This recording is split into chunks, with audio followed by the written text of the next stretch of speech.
پھر حضور پاک صلی اللہ علیہ وسلم نے آپس میں محبتوں کو قائم رکھنے کے لیے، رشتہ داروں میں محبتوں کو قائم رکھنے کے لیے کتنے خوبصورت اصول عطا فرمائے۔ اللہ اکبر کبیرہ، سونے کے پانی سے بھی لکھے جائیں نا تو ان کا حق ادا نہیں ہو سکتا۔ سنیے اور دل کے کانوں سے سنیے، کیا فرمایا؟ صل من قطعک، جو تجھ سے توڑے تو اس سے جوڑ۔ اگر میں ابھی ہاتھ کھڑے کرواؤں کہ اس حدیث پر ہم نے کتنی دفعہ عمل کیا ہے، کوئی ہے ہاتھ کھڑا کر سکتا ہے کہ جی میں اس کے اوپر پوری کوشش کرتا ہوں اور میری زندگی ایسی گزری ہے کہ میں نے اپنی طرف سے حتی الوسع پوری کوشش کی ہے؟ تو بھری مجلس میں کوئی ایک آدھ دو چار ہی کوئی ہوں گے،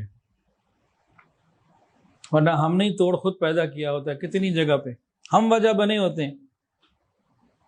صل من قطعک، جو تجھ سے توڑے تو اس سے جوڑ۔ الحمدللہ ثم الحمدللہ، میری ابھی تک 47 سالہ زندگی میں تو کوشش یہی رہی ہے، اور میرا خاندان اس پہ گواہ ہے، اور خاندان کو چھوڑے میرا رب اس پہ گواہ ہے، میرا ضمیر اس پہ مطمئن ہے، الحمدللہ۔ صل من قطعک، جو تجھ سے توڑے تو اس سے جوڑ۔ وَآتِ من حرمک، اور جو تجھے نہ دے تو اس کو دے۔ وَاعْفُ عَمَّن ظَلَمَک، جو تجھ پر ظلم کرے تو اسے معاف کر دے۔ اور ایک جگہ فرمایا وَأَحْسِنْ إِلَىٰ مَنْ أَسَاءَ إِلَيْكَ، جو تیرے ساتھ برا کرے تو اس کے ساتھ اچھا کرے۔ یہ اصول ہیں زندگی گزارنے کے، یہ وہ صفات ہیں جو نبی علیہ السلام چاہتے ہیں کہ ہر مومن کے اندر پیدا ہو جائیں، تو یہ زندگی جنت کا نمونہ بن جائے۔ تو یہ باتیں تو ہم سنتے پہلے بھی رہے ہیں، آج بھی سن رہے ہیں، عمل کی نیت کر رہے ہیں۔ یہ چار باتیں تو سوچیں کہ بس جو زندگی گزر گئی، اب باقی جو رہ گئی ہے یہ میں نے اس پر عمل کرنا ہے۔